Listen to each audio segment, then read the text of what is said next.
Today's sponsors of the broadcast are Brock Brand Clothing. You want to elevate your style? Be bold with Brock Brand Clothing. And our future sponsor is Ready Sports Drink. You want something that tastes great while you hydrate? Drink Ready Sports Drink.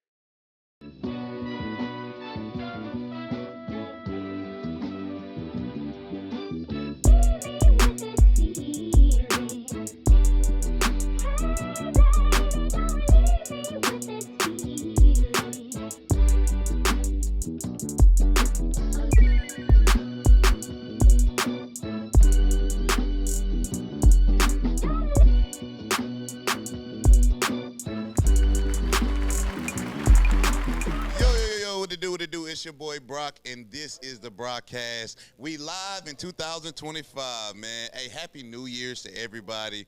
Merry Christmas, happy Hanukkah. We didn't talk to y'all for like 3 weeks, but I'm excited for this podcast because it's a lot to catch up on, some juicy stuff that has been happening in the league and this and that, but we'll get to it. Let's start off with Petty Pat's high school shout-outs. Yeah, so it's I just want to give a shout out to everybody who finished their season out as a state championship winner. We're gonna start off with the Division 4A Division 1 state championship, Salina High School, and then we go down to Division 2 4A. Carthage, they finished the season 14-1. Okay. Salina finished undefeated, 15-0. Come on, Salina. 5A D1 state championship, Smithson Valley. Smithson Valley. Why I feel like they've been there before. They've been there before. They won plenty of championships. They finished out the season 13-2. Okay. And, Smithson Valley. My pick, 5A Division 2 state championship, Richmond Randall. Come on, man. He been rocking with Richmond since the beginning of the season. He talking about he got all these guys that play. And they went undefeated this year. Yeah, man. Shout out to Richmond, man. Y'all did y'all thing. And a Cinderella story, bro. 6A Division 1 state championship, bro. North Crowley, bro. And they've been calling it, man. They've been calling it all season. They've been saying they the number one team in the Texas, bro. And that kid, Quentin Gibson, bro. If you don't know who that is, YouTube him. He got highlights all over YouTube now. And then Division 2 state championship, Austin Vandergrift defeating Salt Lake Carroll as they win a state championship this year. I think all of those were great games besides the North Crowley. Only games I watched, bro, I'm not going to lie to you, because I just wanted to see North Crowley so bad. I kind of like had the games on, but I really only watched the Randall game because the South Oak Cliff. Right. Them people in the Dallas chat was running their mouth. And the North Crowley and Austin Westlake game, and Austin Westlake, they just didn't. They looked slow. Out-athleted. It finally happened, y'all. I thought North Shore was gonna do it, y'all. I thought North Shore was gonna do it, but it got out-athleted, bro. They got out-athleted, man. I knew it was gonna happen. But yeah, man, we got anything else for this high school? That's it for high school, man. We on the college. We on rolling today. Yes, sir. On the college, man. So the playoffs are going on right now. My team lost, man. Oregon lost. Oregon. Yeah, we got to talk about that loss too, because I want to know who you think had the best quarterfinal performance out of these two performances. Hold on, let me give you the stats. So we got Jeremiah Smith, who was going against Oregon, who showed out. He had 5 receptions, 161 yards, and two TDs at halftime. Because I watched the first half of that game. And I text you and Drew. I said, bruh, somebody needs to check his birth certificate because the way he looks, like his build as far as like physically a receiver, he looks like he's supposed to be in the league like 5 years. He would go first round. He would go in the top 3 picks this year. He would, absolutely, and be productive in the league, bro. Just how fundamentally sound he is, his technique, I keep going back to his physique, his paws, but. Bruh, he just looked like a pro, bruh. He don't look like a true freshman. He can run every route. Bro, he dropped 1 ball this year. Bro, that's crazy. He hadn't dropped a ball since he dropped that first one. That's crazy, bro. Like, so that ought to tell you something about him. Dog. So obviously that was his performance. But we had a dog, our boy Cam Scabaro, man, versus Texas. He had 42 passing yards. He had 143 rushing yards, 99 yards receiving, 1 passing TD. He had 8 receptions. 8 receptions. and two rushing TDs, bro. Like, so look, fun factoid on that. Cam Scabaro is the first player since Christian McCaffrey in 2015 to finish the game with 100 yards rushing, 50 yards receiving, a touchdown in the rushing touchdown in the single game. Is he a star NFL back in the making? That man said, I feel like I'm the best running back in college football. And he showed it, bro. The man was throwing up profusely, bro. You know, profusely running like water, bro. Like, that man was on the sideline. He was dying, bro. That was his flu game, bro. Yes, bro. He was still out there going crazy. And so, look, while we on that game, bro, there's a rule in the rule book that says if a field goal is blocked in the field of play, it is still a live ball. Right. So during that game, Texas blocked one of their field goals. It bounced, and went through the field goal post. Right. I seen that. And Arizona State has been appealing, saying like, hey, bro, we shouldn't even be in, like, game should have been over with. Right. We shouldn't even be playing in this overtime, you know what I'm saying? So I'm sorry to say this, but ASU, I'm sorry. It's a money thing. At the end of the day, it's a money thing. It's nothing against y'all school. I think y'all had a hell of a performance, but when it come to is ASU go bring in the money Texas go bring in, I think at the end of the day, we going for the oil money. We going for that oil money, man. That's what the college football going for, man. They want to get paid. They got to pay these athletes, so they got to get paid. You know what I mean? So, yeah, man. I mean, so out of those two performers, who you think had the best performance? Cam Scabaro. The man got the MVP in losing. And lost. They lost the game and gave him the MVP trophy. Like. Yeah. I think they went and got him out the locker room. Bro, watching Jeremiah Smith, bro, I was like, oh my god. That's what I was saying, bro. That's why I got these two as like the think about this. Ohio State has Cornell Tate, who's another receiver, Emeka Ibuka. They got Travion Henderson and Keyshawn Judkins. Bro, none of them names like you. All them boys playing football. They all balling, bro, but the Jeremiah Smith just stands out among that entire team. He's like a man. He's like a man amongst boys, bro. Like, I mean, it's just that it's serious, like you just throw the ball. Oh, he going to catch it. Right. When you see the memes, fucking Jeremiah down there somewhere. He did something early in the season when he caught the ball in one hand and then mushed the cornerback off. And I was like, ooh, like that just was disgusting, bro. And now I see him in play and both of their performances were phenomenal, but we obviously both agree that Cam Scabaro did his thing versus Texas. Ohio State they look dangerous, bro. They do. Who do you have beating them right now? Nobody. Georgia gone, Oregon gone. Nobody gonna beat them. Texas? No. Penn State is not good enough. Penn State is not good enough, bro. We got some good games coming up this weekend. Penn State is nowhere near good enough to beat Ohio State, bro. If Ohio State playing the way they did, Penn State nowhere near good enough. Notre Dame not good enough. Penn State not good enough. Texas. The thing about Texas, put your money where your mouth is. I'm putting my money. I'll put my money on Ohio State. Listen, I'm gonna tell you why Texas is not good enough, bro. Why? Because Quinn Ewers is a damn good quarterback, bro. But it's too many times during the game where he'll we punting. Yeah. It's like, come on, Quinn. Come on, bro. You missing too many easy throws. Right. Notre Dame, y'all have not faced nobody, no team the caliber of Ohio State. They just beat Georgia. Bro, Georgia didn't even I hate to say it, Carson Beck didn't play. They started quarterback wasn't playing. So you playing a handicapped team. He wouldn't have made no difference. Georgia only scored 10 points. He wouldn't have made no difference.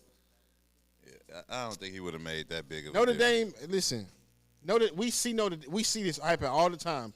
Notre Dame, we like, oh, people like, oh, shit, Notre Dame. Oh, and then when they get to the point to where it's really needed for you really to step up, then it's like, oh, okay, the same old Notre Dame again. Unfortunately, that is a common thing with Notre Dame. And I guess that takes me into what I want to ask. Like, where is the SEC now that Notre Dame beats a Georgia? So I saw this. Somebody posted this on social media, right? I can't remember who did it, but they said it's funny how everybody else is caught up to the SEC since you can play pairs now. Yeah. So it's like, but then again, like we saw the video where they were saying, look, bro, the second team on the SEC team can go somewhere. The entire second team can go to another school and start and be productive. But don't listen, y'all. Just because the SEC is not, listen, please do not slip up and think that the SEC is cupcake football like that, because majority of the best players in the NFL come from where? SEC, man. Majority of the best offensive linemen, SEC. You got some Big Ten, but it's majority SEC. You got the SEC receivers, the SEC DBs, SEC linebackers, SEC. Like, it's no comparison to the rest of the college football. Right. SEC is the top dog. They've been the top dog for a long time, bro. Right. Finally somebody else. Yeah. Because it's like, you could give LeBron the MVP every year. Right. And then it's nice to see somebody else win it. So ain't nothing wrong with that, man. Ain't nothing wrong with seeing somebody else win here and there. But I just wonder, me personally, because of NIL and like I told you, the state of college football is in a different state right now just because of NIL. It is the wild west, bro. The fact that you can, like you said, the second team guys that usually be in rotation for teams, in these bowl games and things, those guys are on other teams making money. They're on other teams starting, things like that. So it's a lot of these SEC schools that may not have depth as they had back in the day when they had rotation of first rounders coming in. See, that's why it comes to that the fact where I was saying that the players should be capped. It should all be a cap on how much position players make, right? Mm-hmm. So that way you can still go to a school for tradition, for coaching style, for championship contender, everything, because you can still level the playing field out, right?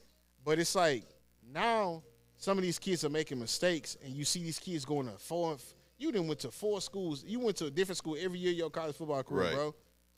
And it's like, because you're going for the money, you might be put in a fucked up situation. Yeah. You might not be in the right fit anymore, right? Versus going to a school where they really want to integrate you into the offense or the defense or wherever they're going to put you, and you actually be able to show the skill that you got, but because somebody offering you $5 million versus $500,000, you like, man, fuck that, I'm going to get paid. Right. And now you in a fucked up situation. Your freshman year, you done fucked off. You done took the money. You ain't got nothing to show on film. Fuck, I'm going to go somewhere else. Yeah. Go somewhere else just because they said, look, you in the portal? Let me pay you this. Mm-hmm. Take the money again. And I feel like it's corrupting these kids in such a way that they lose vision. They lose sight of what's more important than. I'm going to simplify it for you, bro. It's not developing the kids, bro, at all. It's not developing. I seen another poster talking about the NIL and just the state of, like, development for football players. So, like, you think about the guys now that are going to the league and things like that, and you see, like, they're being thrown into that fire because it's like, hey, I want to pay you. I got to pay this guy. I got to pay that guy. And then you don't have anything. These athletes don't have anything to work for now. You know what I mean?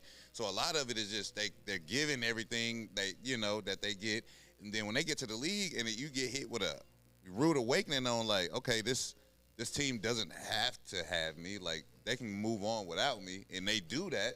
And then you like, damn, like, I'm used to people paying for things for me doing this. So it's a big deal with not just the NIL. I just think with just development of players. But even still, bro, even with the NIL, it's so hard because you got schools out here leasing kids Lamborghinis for their term here at the school, right? Yep. You getting Benz, you getting all this stuff thrown at you to come to this school, right? And like you say, the developmental part, it's a big, because I remember you told me this years ago. When you get to the NFL, if they got to teach you how to play football, if I got to teach you what to do, then I don't need you at all. Right? I'm gonna just show you what to do, show you what need to be at, and that's it. The rest is on you. But if I got to teach you football knowledge, if I got to teach you, then I don't need you. Right. I mean, but it's so many players that want to play in the league, so they don't have to need you. You know what I mean? They can go, you don't feel like learning the system? All right, next, I can go get this guy. You know what I'm saying? So the NFL is so cutthroat because it's a business, and guys don't realize that till they get up there. It's like I say, it's a rude awakening for a lot of guys. And before the money, I feel like now, but it's a catch-22 because now you starting to see a lot of guys coming to the league more NFL ready, right? Especially quarterbacks. You see with Jaden Daniels. You see, J.J. McCarthy really didn't play that much, but you still kind of see these quarterbacks that are coming into the NFL and they thrown into the fire and they showing up, right? So C.J. Stroud, like all these young quarterbacks, Then you got the young receivers that's in college right now. That's, you know what I'm saying. Mm-hmm. But the developmental part is a big aspect because if you're not ready to play right away, like you said, he's gonna move on because now you coming into the league, you got, especially now, bro, with college and the way they got it to with the JUCO. Yeah. Where you doing you could do two years in JUCO and then not count and get you in college. So these kids are coming out into the league as rookies, 25, 26 years old. Right. I mean, because let's be real. NIL is doing the thing that it was supposed to do. It's keeping kids in college. So, like you said, like a kid like Bo Nix who played 6-7 years in college. You see Bo Nix, he came into the – Bo Nix had a horrible start to college football. Yes. When he was at Auburn. And then you went to Oregon and you see that transformation. Right. When you get put in the right system and they cater to what type of player you are, and he looked like a totally different dude. And now you see that same thing with him in Denver. He in a good system, and it's making him look like a damn good quarterback. Cam Newton said it perfectly. He said, thing about Bo Nix is when he on fire, Bo Nix is on fire. Right. But you have those times where he's like, damn, come on, Bo. Right. Come on, Bo. Right. He's still going to have them little rookie mistakes here and there, but I mean. But Bo is having him and Jaden Daniels, bro. They neck and neck for offensive rookies of the year. I was telling you that early in the season, bro. We've been talking about that. I was like, bro, don't count Bo Nix out because he started. It was a little rough start in the NFL for him. I think it started a little rough for him, but after that, I mean, yeah, he got it together. But man, I think I want to segue into talking about Notre Dame and Penn State because the fact of how the bracket is right now, I think Notre Dame plays Penn State, and since it's like that, this year will be the first year the FBS will have a black coach that will lead his team to the championship. Do you find that crazy? Like, this is the first year that a black coach has led a collegiate team to the championship? Like, yeah, first time ever, bro. Ever. That's why I'm like, because I'm like, damn, like that's but the never thing, been a black coach. But I can say I'm surprised, but then I'm not because it's like, do they really ever give black coaches that much of a chance to, as we see it we'll talk about it later in the NFL, you on a leash. You on a short leash. Yeah. Because, we want you in here because we want to have some type of color in our program. We want to say that we don't discriminate or whatever. We're going to give you we're going to give this black coach a chance. All right, cool. But man. Soon as it get a little rough, brother. Hey, man, I know we told you we're gonna give you a 5-year deal, but it's your second year, man, and you only won one more game than last year, so we gonna have to part ways. Pivot, we have to pivot and go in another direction, man. And and you see it all the time, bro, in every sport and at every level. There's a lot of black coaches out here that really do deserve chances, that have put in the work, that deserve their shot, and you just. Then they get their shot, but they only get a year to show what they got, And I just you didn't. We was 1-13 last year, and this year we 4-11, and right. Man, I thought you was gonna get us to maybe a playoff or something. Right. Like, come on, bro, like the standards need to be the same. We still fight this injustice, and it sucks. But I mean, it's nothing we can do about it. Yeah. No, I just, like you said, man, I just think it sucks for us to get our opportunities, and we. Because I don't want to make it like we pin up against it. I don't want to make it a race thing, but then again, you like, damn, well, you keep seeing all these damn examples. So what more do I say? Like, what more do you need me to do, bro? Right. Yeah, that's crazy. But all right, let's talk about the. In college football this year, it's kind of not been talked about, but it's been talked about. All the top 4 teams that were in the college playoff, all of them lost. So, do you think the what do you call it, the number? What you call this? Not the schedule. What am I looking for? The number of where they are slated. 1, 2, 3, 4. Do you think they chose right? Because they put Boise State, because you remember this was the thing. The strength of schedule should matter, right? Because back in the day, they would say, oh, man, you're not playing the SEC. So, like, you did win. But the computer used to pick, so supposedly the computer used to pick. Right. Yeah, bro, I feel like this is a first year to 12 team, so. Do you see them letting another Boise State, another who else was it? SMU. All them teams that played in the beginning stunk it up, bro. Do you think they gonna let them in now? Because that was the fight. Was like, oh man, these teams they deserve to be 11-1. They feel like South Carolina should have been in. They feel like Bama. Bama, oh my God, bro, Bama stunk it up, bro. Yeah, bro. Yeah, Bama but it's hard to say because now we playing outer conference teams, right? Mm-hmm. Mm-hmm. And you don't know how a team. Y'all just might have the perfect matchup for us. Right. It might just be y'all have perfect. Y'all can match up with us well. So I still don't see. I don't know, bro. It's hard. It's gonna do nothing but get harder because if you can kind of go off a strength of schedule, but then it's like, what if this team's a favorite, right? Right. And what if it's a fan favorite? Then now what? Yeah. You know what I'm saying? You got to keep having these Cinderella stories, but I don't want to see no Cinderella. I want to see the best football, bro. Right. It was too many blowouts. Yeah. But then again, you had Oregon, bro. They had a pretty decent schedule, but and they beat Ohio State. Mm-hmm. So, granted, it was the beginning of the season, but they won by 1 point. But Ohio State wanted that back. Man, Oregon being the number 1 seed and losing was insane. But Ohio State came out on fire, bro.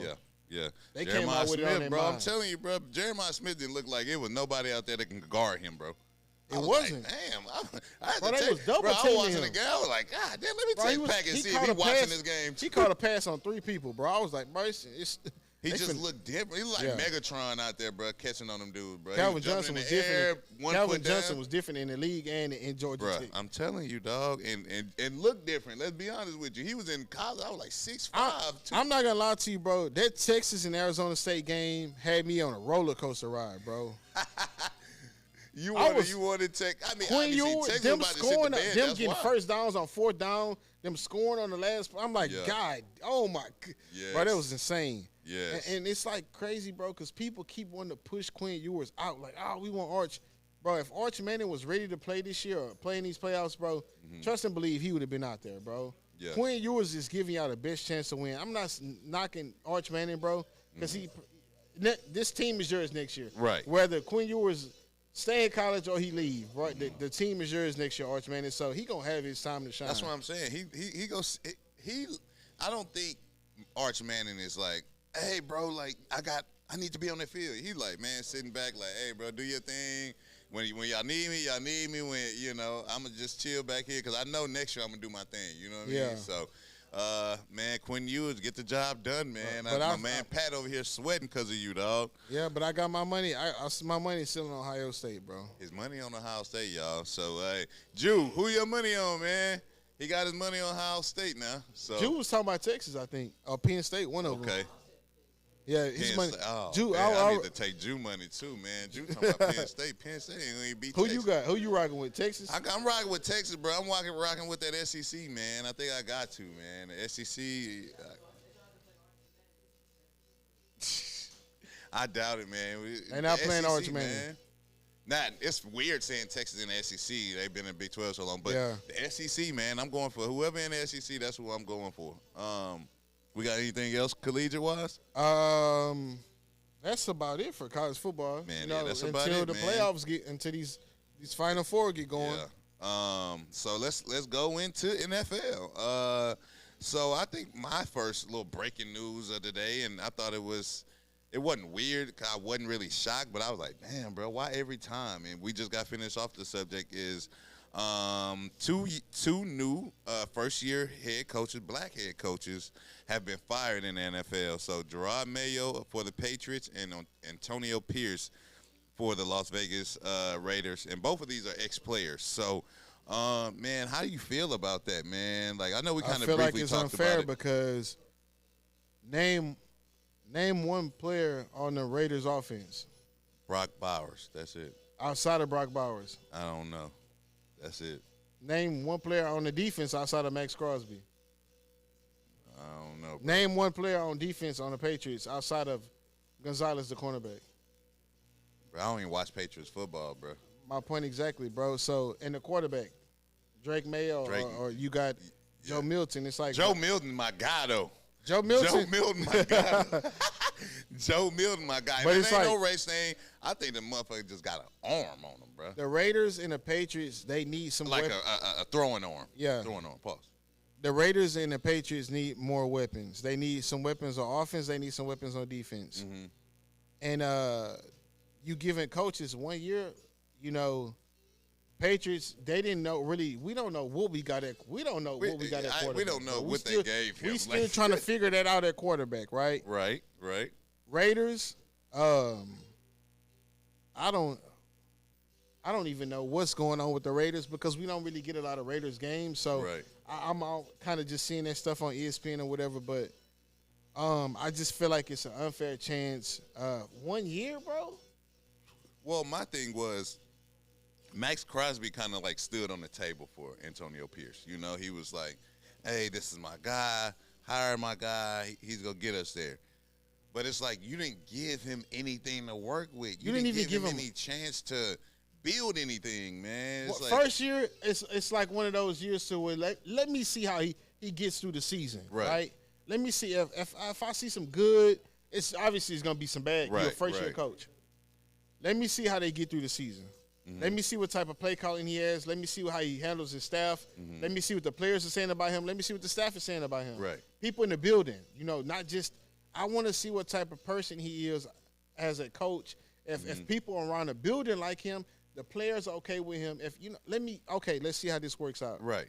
That's the first year. Mm-hmm. Now the second year, it's everything. A lot of the mistakes that we made last year, we shouldn't be. Right. That should be. You know, we should be making, because it's football. You're going to make mistakes. Right. But a lot of the dumb mistakes that we made last year, those should be cut out this year, right? We should be trying to figure out who we are. Now we done got some pieces in the draft. Mm-hmm. We done got some pieces in free agency. Mm-hmm. Now let's see how he puts that together this second year, right? I done when he got him out some pieces. Mm-hmm. Second year, it's still kind of like the first. So now I'm seeing, okay, well, this is not progressing. Right. So now, hey, look, bro, I done gave you 2 years. Mm-hmm. We're still kind of at the same spot we were 2 years ago. Right. We're gonna have to. I gotta find something else. Right. I feel like it should go in that type of route. But now it's like, shout out Sean McVay. Yeah. Shout out Sean McVay. I'm telling you, listen, he fucked it up for everybody. Sean McVay is the reason why I feel like. Well, we both feel that way. It should be plug and play now with a coach. Right. Because Sean McVay, you saw what he did his first year. Mm-hmm. You know, he got that hardware for his team. Right. So, GMs are like, owners are like, damn, bro.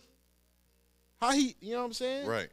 But and they don't understand, like, Sean McVay is like a robot. You know what I'm saying? Like, right. And it's just, it sucks to see two, former players, black coaches get put out like that. But yeah. I mean, at the end of the day, it's a business. And it's a business. And I can't say I was shocked. I was just like, damn, like we didn't get we didn't get a chance for real, you know. Didn't that happen to Eric Bieniemy? Was he the head coach? I don't think he was. He wasn't the head coach. I don't think he was the head coach. I don't remember. I think they was trying to get him a head. It was trying to get him a head coaching position. So I mean, you see things like this, and it sucks. But like you said, it's a business. We all know it's a business. I just would like everybody wants. I just would like some black coaches just have more grace, man. Everybody's looking for the next Sean McVay, bro. Yeah. And even still with the Rams, bro, they had an up and down season, and now they looking like the team that you know what I'm saying. Like they're gonna be tough in the playoffs. But he like we say, Sean McVay is a great coach now. He's a great coach now. But I think what the owners have seen from Sean McVay is he came in right away and changed the program around. It wasn't no down years and we have to work our way up. It was immediately next year. See, but the thing what they don't he had a quarterback. He had a good quarterback. He had a solid team. He had a great defense. Like he had a really solid team. I don't think that gets overshadowed though because they're like, look, bro, Sean McVay did it. Why can't you? Mm-hmm. Mm-hmm. So, yeah, but. Cutthroat business. Cutthroat business, man. I mean, to some lighter news, man, my guy Mike Evans, Houston native, becomes the second wide receiver in the NFL history to have 11 straight seasons with over 1,000 yards. With 1,000 yards or over. Shout out Galveston. Shout out Galveston. Shout out Galveston. I'm going to claim him in Houston, man. Hey, my guys stay out here in these Houston streets. So I'm going to claim him in Houston, man. Texas born and raised, man. Congratulations on a phenomenal season. And that's the thing about Mike Evans, bro, is that is the definition of a consistent wide receiver no matter who has been at quarterback. He still gets 1,000 yards receiving, multiple touchdowns, and he don't make no noise. He don't complain. He don't do nothing, bro. He just go out there and play, bro. He could have went anywhere else in the league and got a big bag. Right. He chose to stay. Like, man, fuck it, man. This is where I've built up a career here. I'm staying. You don't hear nothing about him, bro. What's crazy is people don't be putting him in a top 10. That's crazy. How do y'all just be forgetting about Mike? But you know, because he's so consistent. Because he's so consistent. You forget about how good he is because he's so good every year. Yeah, and they like, man, nah, that's a boring pick, Mike. Right. Like, nah, that's whatever. Whatever. Him at the top of the leaderboards again? Nah, let's give it somebody new. We got to market somebody new. Yeah. Not consistency. But guys, you think about that. 11 years in a row. 11 years in a row, bro. Straight. With 1,000 yards receiving. That means you got to play most of the season. 1,000 yards receiving, 11 years in a row, bro. That's crazy, bro. And we watched it. Like, you know, back in the day, you like, Jerry Rice, I did that. I'd be like, I ain't watched Jerry Rice, to be honest with you. I hear that he's the greatest receiver, and, you know, you see the highlights or whatever. But I'm like, I didn't watch Jerry Rice. This is a guy that I came in the league pretty much with. And I watched him, you know, over these last seasons and do this and have 1,000 yards every year and quietly have 1,000 yards. You'd be like, damn, he had 1,000 yards. Again. You know what I mean? Again. So, like, this guy, man, he's phenomenal, man. I just want to give him his flowers, man. Shout out to Mike Evans. And it's crazy because you when you watch him play, you're like, how, damn, he open? Right. Or if he making contested catches. You don't ever see him really drop the ball. And he got like this funny little running stride. He gets himself open. He not the greatest route runner, but he knows how to get open. And I feel like I would take that over somebody who a route technician any day. But I mean, like he 6'5", 6'4", 6'5". You know, I mean. But I'm saying as far as like those guys who got all the crazy footwork. Justin Jefferson and all this. And Mike, he don't have to do that. Nah. He just run his routes. He trot through, and then when the ball in the air, you see him go crazy and catch the ball. Okay, we're gonna stay in the state of Florida. Let's talk about Tyreek Hill, man. Tyreek Hill says he wants out of Miami. He wants a new start, and you had a lot of people, you know, that had something to say about this topic, and I think, you know, we go jump on the trend, man. Is it right for him to feel this way after chasing the bag, bro? Because I'll say this first. I chased the bag. I got my money, but I didn't have the greatest wins. I didn't have the winningest season ever, you know? So I think that's a part of sometimes chasing the bag. No, but see, your situation was different, right? How was that? Because you wanted to stay in L.A., right? And it was just that, we you know, it was contract issue. Like, all right, well, look, bro, they trying to compare you to this and that, and that's what it was. With Tyreek, he was just like, hey, bro, these people, Miami said they finna pay me this. Y'all gonna match it or not?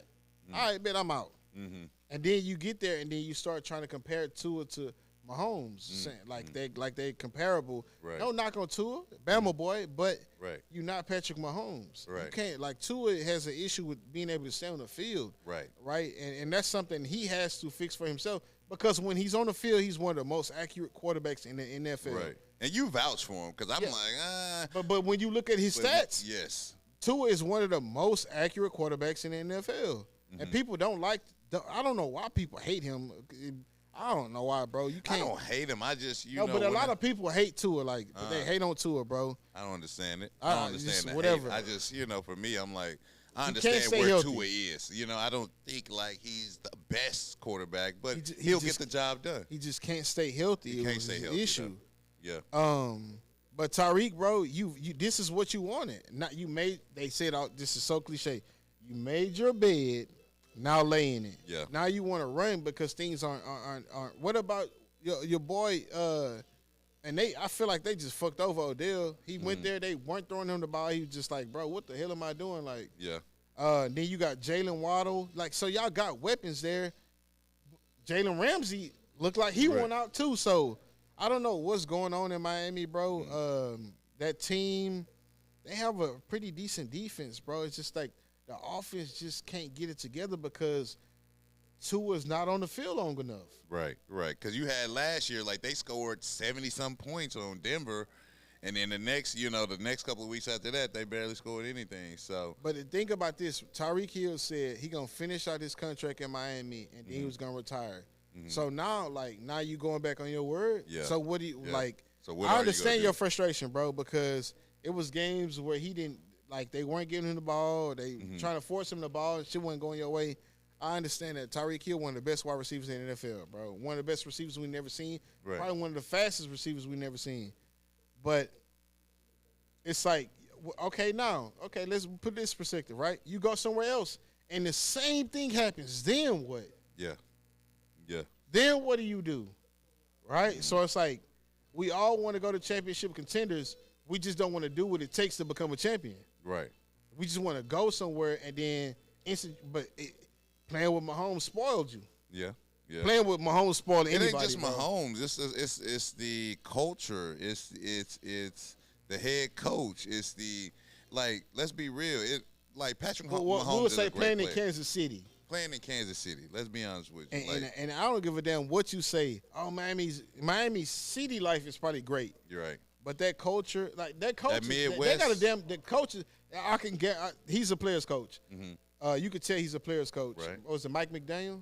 Yes. So you could tell that's a player's coach. It's just like y'all can't put it together, and one of the main reasons is why is because your quarterback is hardly ever on the field, and he sees that he like, damn, bro, Tua just keep getting hurt. Like I don't feel like it's any reason for me to be. I came here to play with a quarterback that can give me the ball. I don't have that here. I'm ready to go, bro. Right. I'm ready to go somewhere where I can get the football. And that's unfortunate because it ain't Tua's fault he getting hurt. I mean, he playing. Some of it is because a lot of times. Sport. Then again, bro, it's a lot of times Tua holds on to the ball too long. You don't get rid of the football, what happens? Yeah. And then you change helmets. They say wear a Guardian cap. Listen, bro, the internet, bro. Y'all gotta chill. They told Tua to wear a Guardian cap. You know what they posted? They posted, bro, wearing a fitted cap, the baseball team, the Guardians. That's fucking bro, the internet, bro. Whoever made that meme, that was goated. But, back on topic of him, it's unfortunate that you got a quarterback that can't stay healthy, and as soon as somebody touch him, he hurt, he out, and Tyreek Hill, he frustrated. So you think this is just out of frustration? This is pure frustration, bro. You could tell when he was doing the interview, he was frustrated. Yeah. It's crazy because they give us media training about when you're an athlete. He was trying so hard. Bruh, and they come at the most unforeseen time. And it's like they know, oh yeah, this is a perfect time. Like how they got you. They got you at the airport. Bruh, it's like they know, okay, this is a perfect time to get him. He's frustrated. We see him. Let's ask him the most obvious question that he don't want to answer. And then they put lights in your face and it's like. And they'll ask the same question a different way. And then they get you. Oh man! Then they get you locked up. Or they switch your words around or something like that. So I'm with you, man. I think this comment was straight out of frustration. I think he's more of a competitor than that. I would hope. See, I don't know his contract situation. So if what did he do? Ask for a trade? Right. I mean, that's all he can really do. But what if they trade you to? What if they send you to Cleveland? Yeah. Because if I was Miami and he wanted to go somewhere and somebody willing to pay him, you going to Cleveland? Take your ass to Cleveland. Are you gonna go to Cleveland? That's the thing. But now what? Yeah, right. You exactly. You want it out. Now look where you at. Exactly. That fucking Tyreek Hill, man. Hey, more power to you, brother. But yeah, man, I think this is gonna lead us into the topic of the day. Drum roll, topic please. of the week, bro. Topic of the week, man. Yeah, let's be real, man. They call it. When you go on YouTube and you type in Fox Freak Off, it's nothing but FS1 stuff pop up, bro. Or Diddy faces. On YouTube, on YouTube, he went on Google. Bruh. So look, bro, let me give y'all a rundown. Talk to me, because you went down the rabbit hole. I didn't. Listen, bro, this is all alleged, right? Okay, all alleged. All alleged. Paperwork to prove it. So the hairstylist, this is all coming because of the hairstylist. Okay. Who worked for Joy Taylor, and she also worked with Skip Bayless. Okay. She's alleging that it became a hostile work environment because of the vice president, Charlie Dixon. This is all alleged. That Charlie Dixon, he made a move on her, and he was also sleeping with Joy Taylor. All right. So for those who don't know who Joy Taylor is a beautiful lady who works for. I don't know if she's still there, but she worked with the FS1 at Fox, right? She was on Undisputed. She had a show with Emmanuel Acho. And, she's kind of like one of those women who's just on the table. Even if she doesn't know about sports, she's like kind of one of those women who'll bring up a topic. She'll give her some light opinions and kind of ask the guys what their opinions of the topic are, right? That's mostly what the women there for anyway, right? So Joy Taylor is alleged to have been sleeping with Charlie Dixon, who's the vice president. And which is why she has gotten to the position that she's in on these top shows, right? Okay. And the hairstylist was saying, like, there have been times where she had been around Charlie, right? They were at a party. Joy Taylor, this is all alleged again. Joy Taylor threw a party at her house, right? And she says that she was there getting a drink or something. Charlie walks up to her. He puts his hand around her waist, and he's kind of like asking her certain questions or whatever. Then he kind of get a little bit more frisky and put his hand on her bottom half. So she was like, she felt so like she faked the phone call to get out of there. You know what I'm saying? So as this party is going on, kind of like her husband starts seeing Joy's husband, her ex-husband, starts kind of like peeping game, like something going on between, like he see like something might be going on, and he filed for divorce. So the whole time, we don't even know. That's why they ended up filing for divorce, because her husband figured out that Joy and the vice president had something. So he saw it. Yeah. So that's why, alleged, that's why her ex-husband left her. And then on top of that, so we're going to move on to Skip Bayless, how he got into this whole situation. Come on, Skip. Skip Bayless, right? So the hairstylist, Najeen Faraji, I think that's how you pronounce her name. She alleged that Skip Bayless offered $1.5 million to sleep with her. And 1. So it's a crazy scandal, bro, because it's like it's all from the inside, though. Yeah. So Charlie Dixon, who's the vice president, Skip Bayless had been trying to sleep with this chick for Faraji for a while, right? Okay. She said that he kind of like he had been making crazy advances to her, saying all this stuff making her uncomfortable. Right. And she also says that she has recordings, she has text messages, all this stuff to back up a lot of her claims. Charlie Dixon told Skip Bayless that Shannon Sharp had slept with Faraji, right? So Skip Bayless hears that he upset now, he hot. Yeah. Right? And he goes back to her, he's kind of like telling her like, why would you sleep with my co-host? He's the enemy, blah, blah, blah. You know what I'm saying? Stuff like that. Come on now. So now people are starting to put two and two together where Skip and Shannon got into that heated argument with the Tom Brady situation. Right. People are saying, bro, it wasn't even about Tom Brady. It was because Skip was thinking that Shannon was clapping her cheeks. So that's how Shannon got brought into it. Right? So Shannon was like, this 42, hey, hold on, brother. Hold on, y'all. This 42 page, whatever, how many pages it is. I'm not sleeping with nobody, so stop putting my face up here for clicks. Right. I'm good. My name is cleared, right? So, and all this was going on at Fox while Joy was married and while Skip is married. So it's just been a huge scandal, bro. And people are mad saying, oh, Joy, she effed her way to the top. You know, she was sleeping with the vice president. He kept putting her on shows. Right. He kept putting her on shows. Finding a way for her to be on the space. Finding a way for her to be on the show.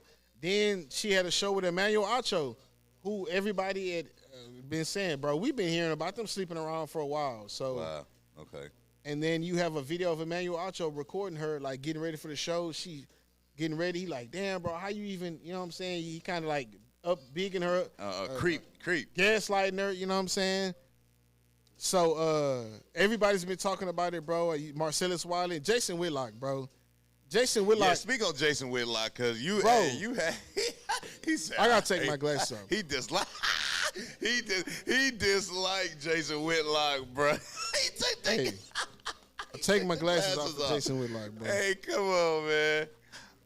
Jason Whitlock pissed me off, bro, because he talking about, oh, bro, I wanted somebody older, a grown woman. Joy was like 25, 26 years old. They were trying to put her on the show with me. What was she going to talk to me about? All I could think about was those big old bosoms and that peanut butter browns. Come on, bro. Bruh. Come on, bro. And he like, I was hearing about all this stuff at Fox already. I just stayed away from her. I kept my distance because I know me. Bro, first of all, Jason, bro. Jason Whitlock, bro. You feel like because she let Charlie clap, like you got to no, bro. But what would be the point of me letting you hit? Right. What would be the point? I don't give a damn about your money. Mm-hmm. I'm trying to get up. Yeah. You can't do nothing for me. Yeah. But I'm saying, Jason Whitlock, you talking about? Oh, I know myself. I stayed away. Yeah. You saying that, but what can Jason Whitlock do for Joy Taylor? Yeah. She don't care. He's saying I'm not looking herself in the. She don't care about the money Jason Whitlock got. She not in this for the money. I'm in this to get my higher position. Yeah. Yes, her own money. No, she didn't sleep. Juice saying she chasing that bag on any level. But the thing is, so Joy Taylor and the chick Nasheen Faraji, they were supposed to be best friends, right? And Faraji had been telling Joy Taylor like, "Hey man, Charlie been like creeping up on me, like feeling on me and stuff." Like she like, "Oh girl, like whatever, like that's how he is, you know." But when I get into a certain stature. And when I get to where I need to be at, if he try and fire me, I'm gonna just say that he forced himself on me, right?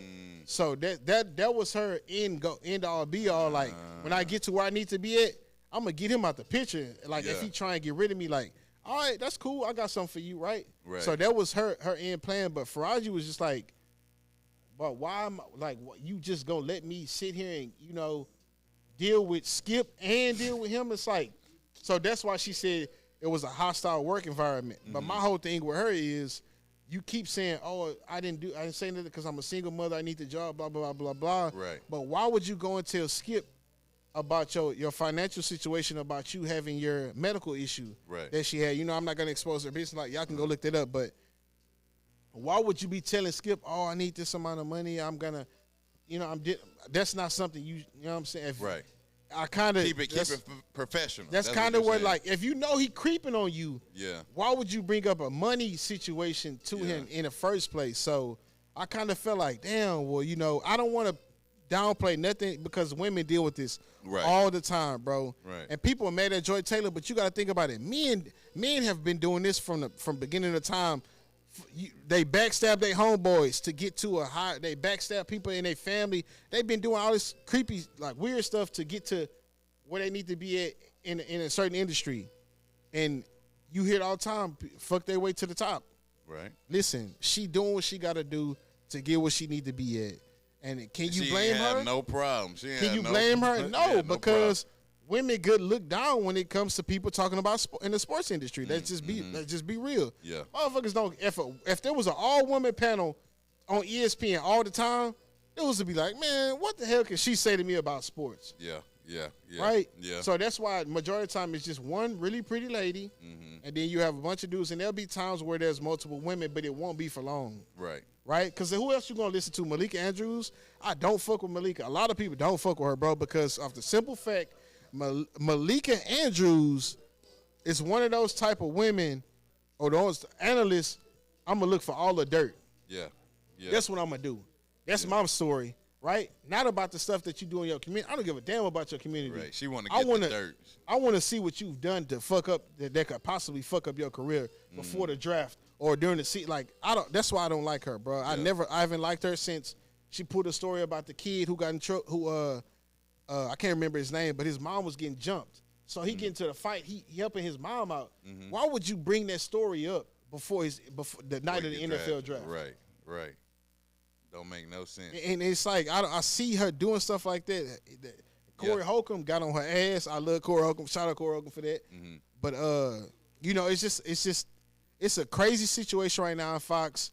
Do you think, because everything is alleged right now, do you think like where there's smoke, there's a fire? Everything is alleged right now. Do you think if the internet, bro, is so crazy, motherfuckers is pulling up old videos. Like you had an episode where Colin Cowherd accidentally said he was talking about he accidentally said titties while he was talking to Joy Taylor. Wow. And then you got the video with Emmanuel Acho gaslighting her. And then you start seeing like, oh, well, she was fucking Emmanuel. She been fucking with Emmanuel Acho. And Marcellus Wiley was like, I heard that, about a week ago. So, and then you see she was on a show with him. And then he was like, well, the reason why she not on a show with him no more because the relationship went sour. Now she not on a show with him. So it's like, damn, bro. All this got to be true. This like the Cat Williams effect. It's like the Cat Williams effect, bro. Yes. Yes, bro. Everything will come out to the light, bro. Everything will come out of darkness. And this is, bro, I don't understand why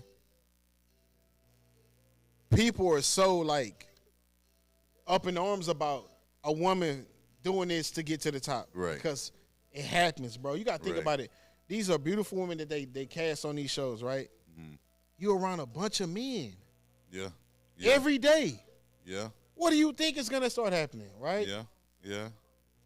Eventually, dude going to start side-eyeing like, damn, boy, she look good today. Yeah. Now nobody say nothing about Stephen A. and his girlfriend working on the show together.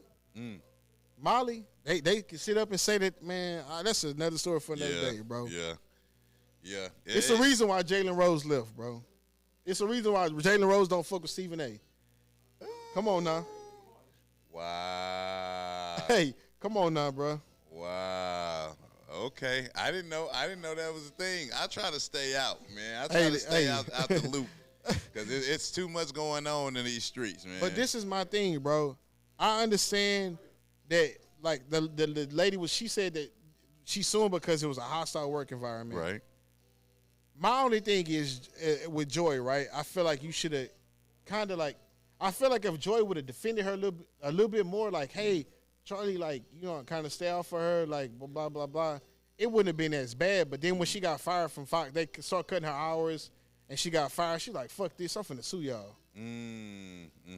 Which is why everything is starting to come out now. Right. But is it shiesty of her to, now that she's fired, she's now coming out with everything? But why didn't you say nothing while you was working? But the thing is, I think she went to HR before and said something to them, but they kind of just like brushed it off, right? Or Joy told her, like, she told Joy. So Joy was like, well, if you go tell, this is what they're gonna start cutting your hours. They might push you out of here, like. So just, you know what I'm saying? Yeah. Joy ain't give her no helping hand at all. Joy kind of basically was like, get over it, bro, because I'm finna get to where I need to be at. Right. Pretty much. She was trying to get her on that same time. I feel like do what Joy, you gotta do, boo. I feel like Joy Taylor, she had her goal in mind, and she was set on that. She was like, I'm not finna let nothing deter me from where I'm trying to get it, because I got an end goal. I know what my master plan is. Right. I'm finna get on a good show, and when I get to where I need to be at, Charlie, I'm finna cut you off, bro. I don't need you no more. Yeah. I'm already here. I'm solidified now. You touch me, you text me, you do whatever. Like Faraji said, she said Joy said that was her end goal. So I feel like she had a good plan, but shit happened, and then now all the shit crumbling down, and it's a big mess right now, bro. Ooh, it's already live in 2025, man. So Hey, man, y'all stay tuned for, what we got coming up, man. Look, okay, while we're on the subject of women women and men, right? This is something I want to talk about. Asia Wilson, WNBA player. Oh, man, he about to go on the rant. So look, she told Josh Hart that she would beat him in the game of one-on-one, bro. He about to go on the rant, y'all. And this goes back to what I said. Why if women could dunk crazy like men, WNBA would be perfectly fine. I wish we can pull that clip up from a couple of shows ago, like 4 weeks. It's funny, bro, bro, went on because a rant about girls not dunking. That shit was hilarious. It's funny that she say that because you think about it, bro. In the WNBA, a woman that's 6'4", 6'5", she plays center in the WNBA. Okay, yes. A point guard in the NBA is 6'4", 6'5". Yeah. There is not a single woman in the WNBA that could beat the third rotation player in the NBA, bro. I don't see it, bro. Yeah, I'm with you, bro. No, I'm with you. Like, so you're saying the third string of an NBA team, a woman, the third team rotation player, a WNBA player couldn't beat a third string NBA player. That's what you're saying. Think about this, bro. Okay, we take the best shooters in the WNBA, best shooting. Steph Curry versus Caitlin Clark. She cooked. Yeah, she cooked. Okay, we take Angel Reese. You a good. No, listen. No, I'm saying because she good at the position she's at. Listen. Angel Reese, right? You play forward, center. Angel Reese versus Julius Randle. She cooked. Anthony Davis. And you go, Anthony Davis, Anthony Davis, Brittany Griner. Brittany Griner cooked, bro. Yeah. I don't understand why females, listen, women, I understand y'all might be good against other women, but stop this that you could beat a man in basketball, right, bro. Title IX doesn't exist in Pat World at all. It ain't no equality. Angel Reese, the stats, he said Angel Reese shot 39% as a center. So listen to what I'm saying, bro. Listen to what I'm saying, bro. We see this all the time. Those videos, one-on-ones, them basketball videos. Yeah. Those dudes played like D2, D3 basketball. Some of them D1. Them dudes be cooking. Yes. The best WNBA player couldn't beat one of them. I'm going to tell you who be cooking, bro, and he retired playing Mike Beasley.